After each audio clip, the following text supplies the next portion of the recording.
Copenhagen is the flattest capital in Europe. From the plain, the horizon runs unbroken in every direction. Green fields, wind turbines, coastline, the whole country ironed smooth. Then, coming in over the harbor, I saw a bump. Gray, angular, rising at a tilt from the waterfront with a white plume drifting from the top. My first thought was ski resort. The roof is a real ski slope, 450 meters long, open year-round. The side of the building carries an 85-meter climbing wall, the tallest artificial one on Earth. The furnace underneath burns 450,000 tons of garbage a year and powers 150,000 homes. $650 million to build. The plant runs so efficiently that Denmark exhausted its own trash supply.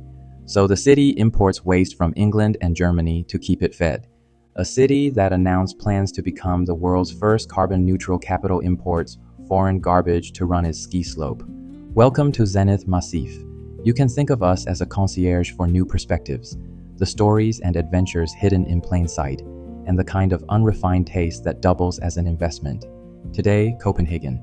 The firm that built the ski slope incinerator is called Bjarke Ingels Group.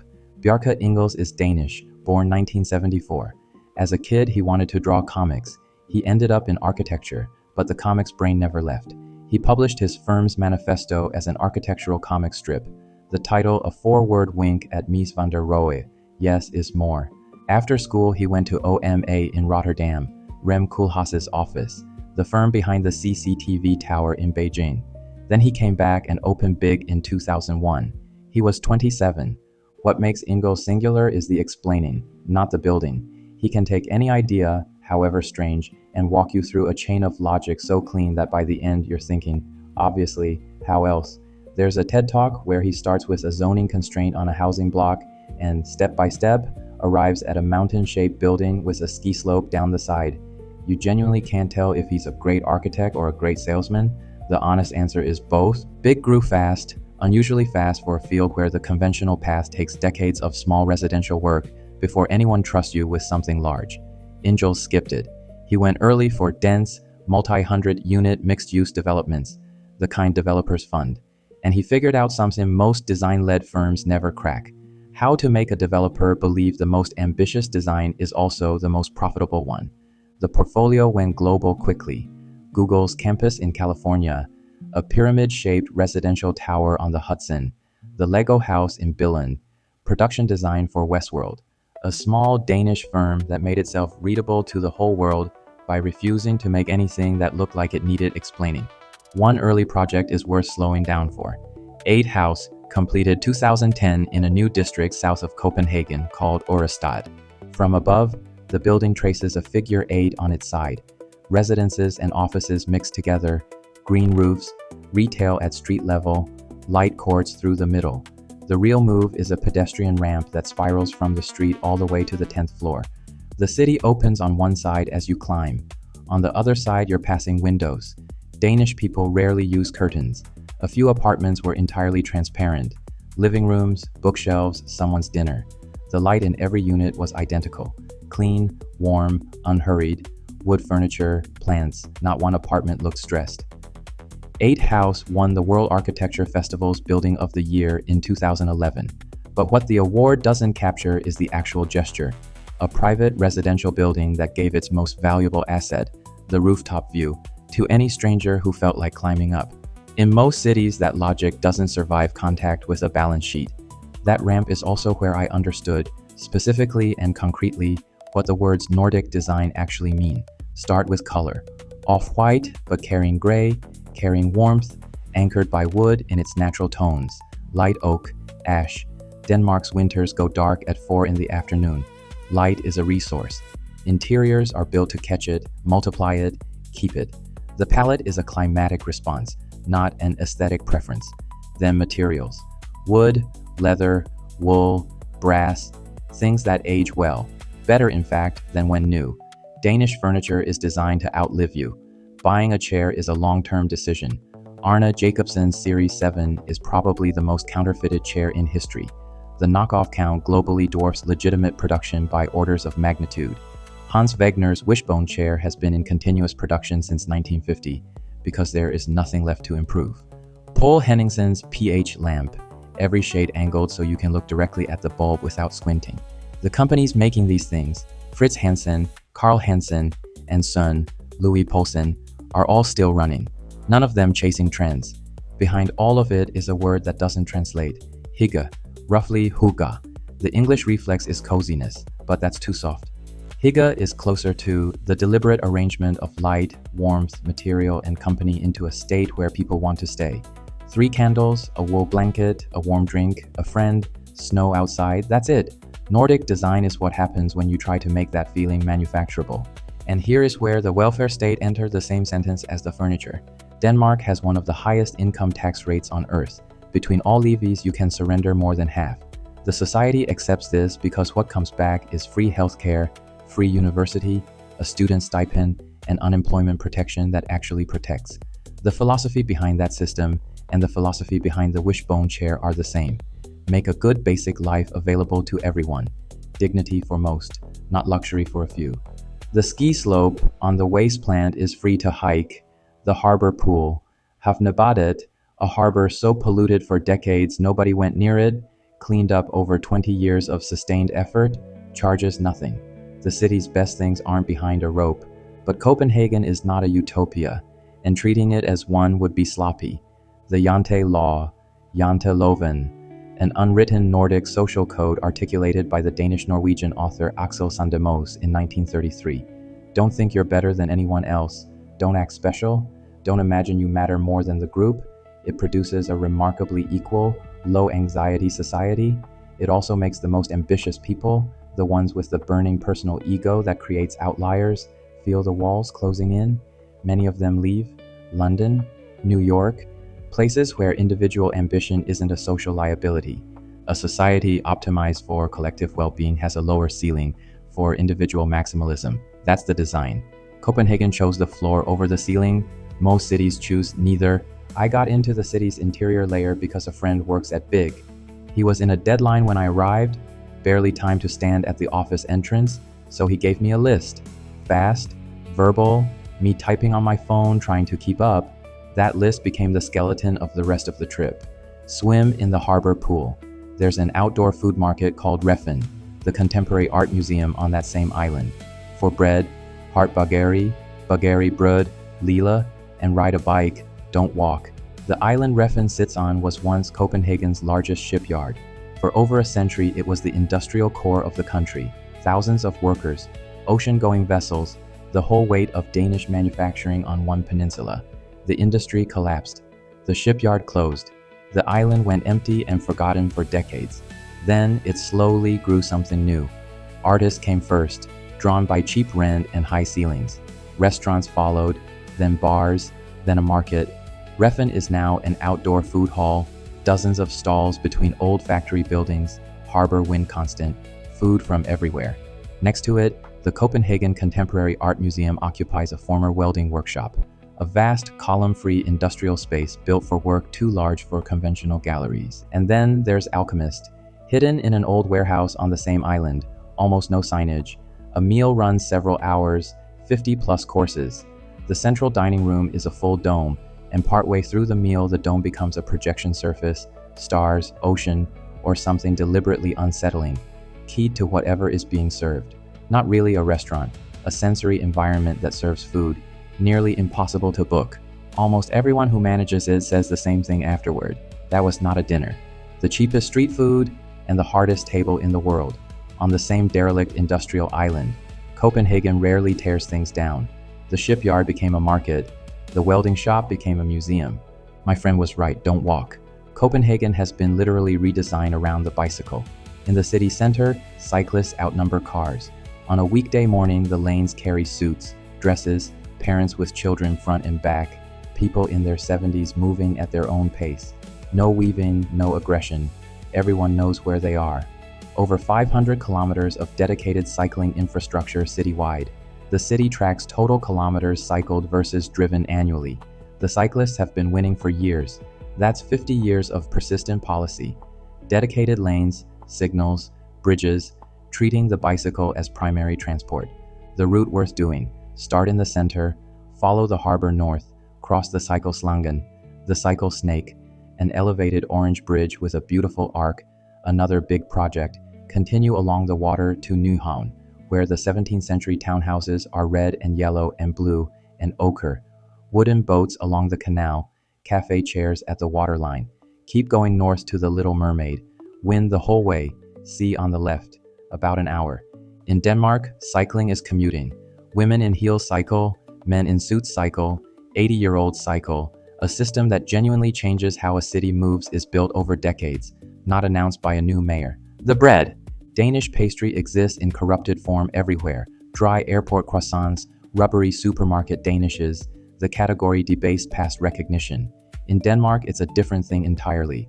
The technique is laminated dough, alternating sheets of pastry and cold butter, folded repeatedly, dozens of layers, sometimes over 100, baked so the outside shatters and the inside separates in distinct layers. Cardamom is the traditional flavoring, warm, faintly spiced, made for coffee. Hard baguette has a specific pedigree. Richard Hart built his name at Tartine Manufactory in San Francisco, one of the defining bread programs in the US over the last decade. René Redzepi persuaded him to come to Copenhagen.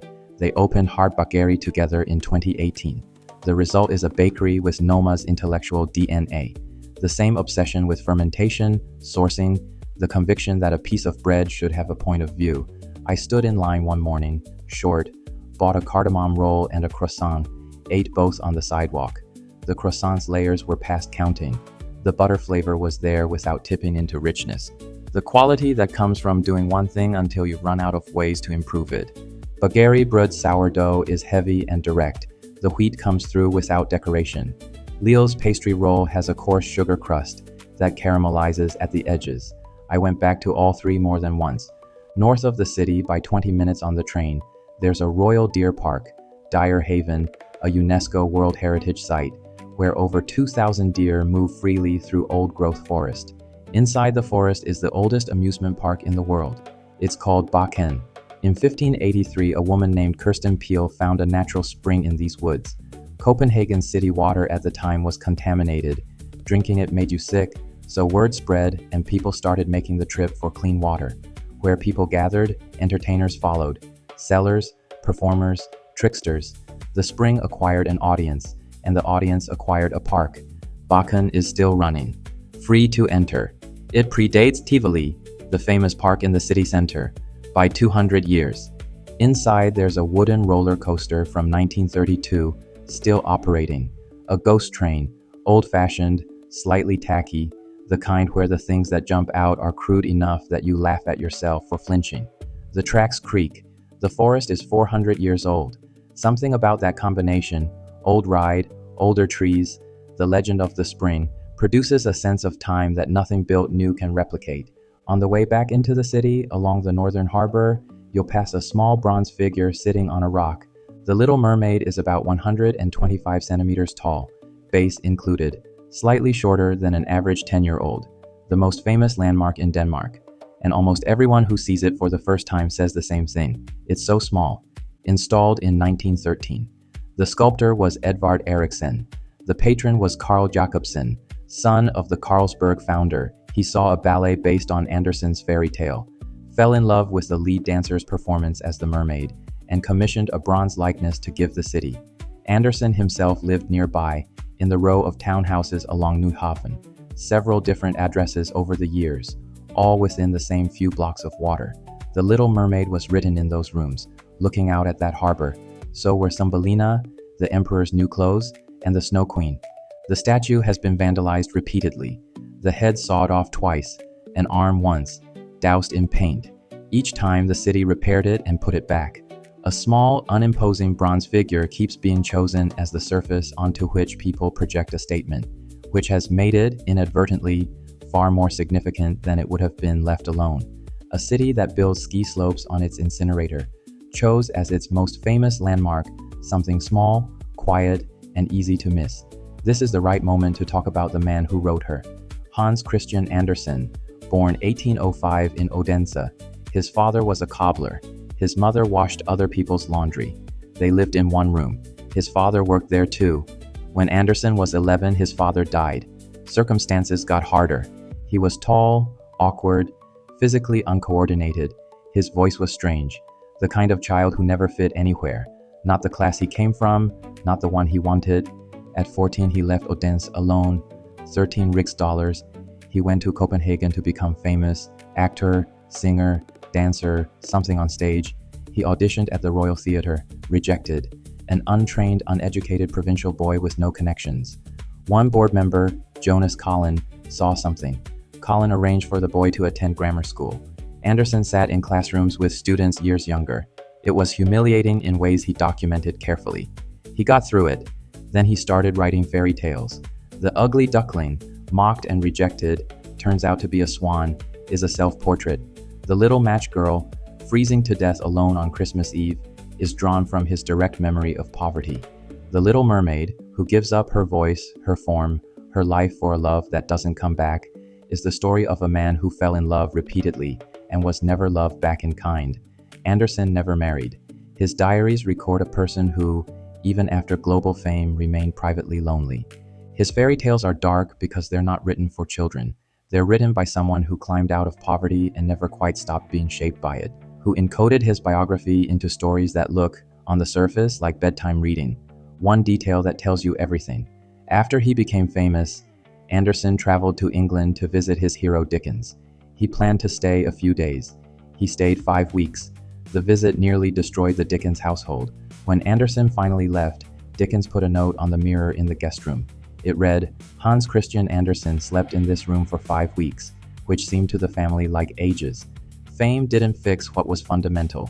He remained the ugly duckling, desperate to be accepted, never quite sure he was. He spent his last years at number 67 Nyhavn, one of those painted townhouses by the canal. There's a plaque on the door. I stopped there. A cobbler's son from a single-room house in a provincial town who became the soul of an entire country. The Little Mermaid is exactly the right size. The man who wrote her was always a little smaller than the world expected. In 1995, a group of Danish filmmakers, Lars von Trier among them, published a manifesto called Dogme 95. The rules were severe. Handheld camera only, available light only, no non-diegetic music, no props not already present at the location, no genre conventions. Story must take place in the present. The director's name removed from the credits. Critics called it provocation. The films that came out of it were quiet, heavy, and stayed with people in ways conventional productions don't. The movement influenced independent filmmaking globally. Denmark, 6 million people, has maintained a presence in international cinema that is disproportionate by any measure, not because of budget, but because of a specific way of thinking about what the tools are actually for. Mads Mikkelsen is the most internationally visible Danish actor working now. Another Round, Thomas Vinterberg's 2020 film, follows 4 middle-aged men who decide to maintain a constant low-level blood alcohol content throughout their daily lives as an experiment in whether it makes existence more bearable. Restrained, precise, not one moment of melodrama. The final scene, where Mikkelsen dances alone at a harbor, suddenly, completely, as though something in him has come loose, is the kind of scene you don't forget. Academy Award for Best International Feature Film. A filmmaking movement that stripped away every tool. An architect who convinces a developer that the most radical design is the safest commercial bet. A baker who treats one laminated roll as a decade-long project. The instinct is the same across all of it. Subtract until what remains is exactly what it needs to be. One evening, a friend took me to Høst, Nordic cuisine, space designed by a Copenhagen studio. Wood, natural stone, dried plants, spare without being austere. The dish I remember most was an herb broth, deeply concentrated, warm in a way that changed the temperature of the room. In the context of the meal, the clearest thing. But what I took home from that dinner happened at the end. My friend's girlfriend, a local, had a glass of dessert wine she hadn't finished when we needed to leave. She asked the server, "Can I take the glass?" The server said, "Of course." We walked out, the 4 of us, and she carried that glass of wine several blocks through the city. Nobody looked twice. A restaurant that lends you its glass assumes you'll return it. That assumption requires a prior condition, a general expectation that the stranger across from you is trustworthy. That expectation, accumulated across millions of small daily transactions, produces something hard to quantify but immediately felt, a kind of ambient ease that is genuinely different from what I've experienced in most cities. Denmark ranks among the happiest countries in the world every year. Those rankings always seemed like a category error to me. Happiness isn't something you can survey cleanly. After a week in Copenhagen, I began to understand what they might actually be measuring. It's the tax on vigilance. In a high-trust society, the mental energy you spend on defensive calculation, protecting yourself, anticipating bad faith, second-guessing intentions, goes way down. What's left over is available for other things. The wine glass carried through city streets is what that looks like.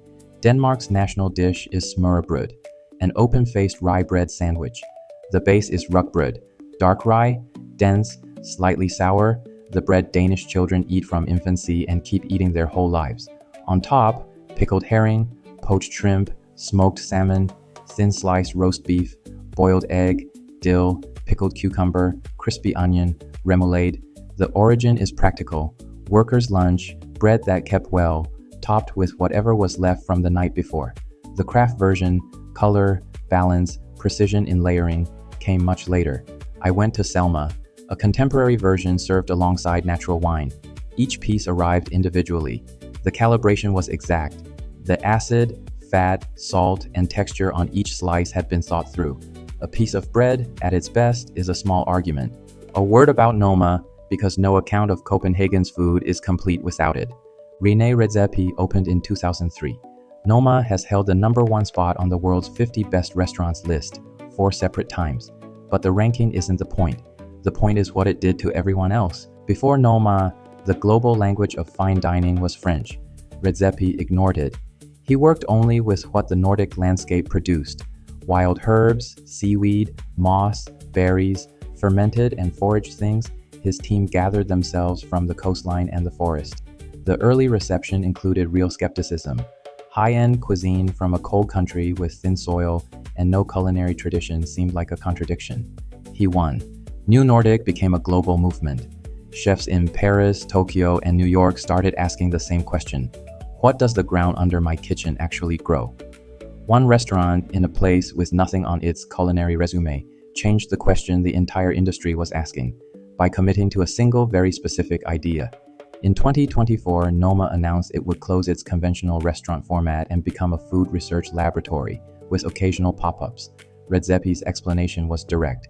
Continuing the old format would mean repeating himself. He preferred to keep digging. Copenhagen now has 30 Michelin stars across 19 restaurants. For a city of 1.5 million people, that concentration is striking. A city with no culinary tradition and a short growing season made itself a food capital by taking one counterintuitive idea seriously for long enough. If the weather is good, take the train north. 40 minutes to Humlebæk on the coast. The Louisiana Museum of Modern Art sits on a cliff above the Øresund Strait. On a clear day, you can see Sweden from the terrace. The name, the estate's original owner was married 3 times, all 3 wives named Louise. He called it Louisiana. In 1958, a collector named Knud W. Jensen turned it into a museum. It has been nothing else since. The building follows the coastline, pavilions connected by covered walkways, threading through the landscape. You move between Giacometti's thin bronze figures on one side and through a floor-to-ceiling window, a Calder mobile turning in the sea wind on the other. Permanent collection: Picasso, Warhol, Francis Bacon, Hockney. Louisiana's strongest work tends to be large-scale temporary installations that claim the outdoor spaces as exhibition territory. I stayed all afternoon, ended up on the grass above the water, not entirely sure whether what had moved me most was the painting inside, the light on the water, or the coffee from the museum cafe. That confusion is probably what the place is designed to produce. One more detour. Billund, an hour and a half by car, or a short flight.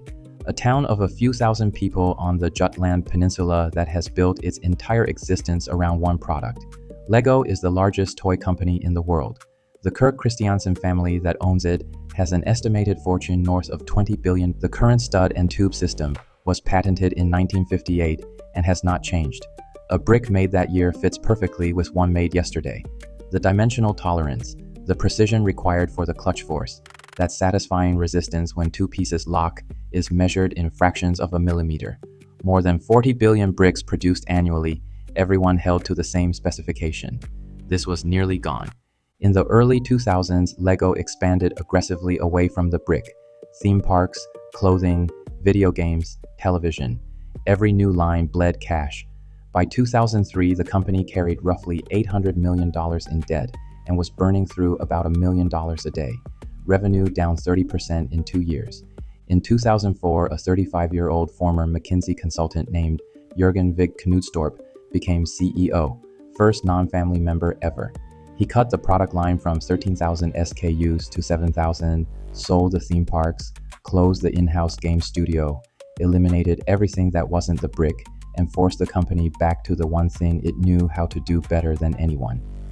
By the mid-2000s, LEGO had overtaken Mattel as the most profitable toy company on Earth. The path back was a return to the beginning. The LEGO house in Billund, designed by Big, is worth the trip. More worth it is standing in that small town and sitting with what it means for an entire community to be organized around a single object that hasn't changed in 65 years. A few things before we close.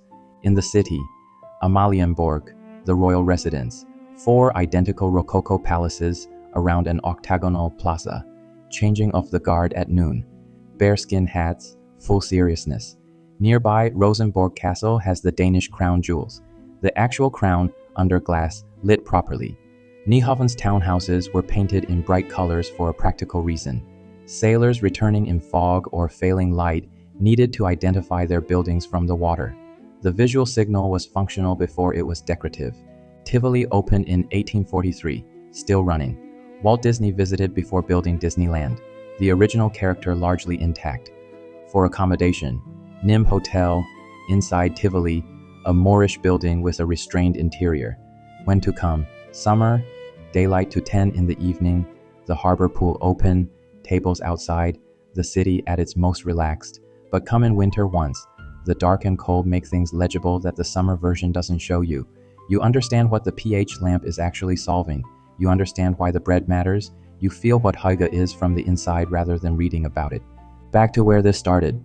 Denmark is flat, no mountains, a long dark winter, thin soil, nothing much underground worth extracting. So they built what they needed. A garbage plant became the highest point in the city and a public park. A derelict shipyard became a world-class art space and the hardest restaurant table to book. The impoverished ground of a cold country, properly attended to, became the source material for a cuisine that changed what chefs everywhere were asking. Kierkegaard, Copenhagener to his core, wrote, "Life can only be understood backward, but it must be lived forward." A society with nothing obvious to stand on that decided to live forward anyway and built the conditions for ordinary daily happiness. Come find us on Substack, where the conversation goes deeper. Paid members get early access to the next episode. Founding members get to decide what we broadcast next. See you next episode.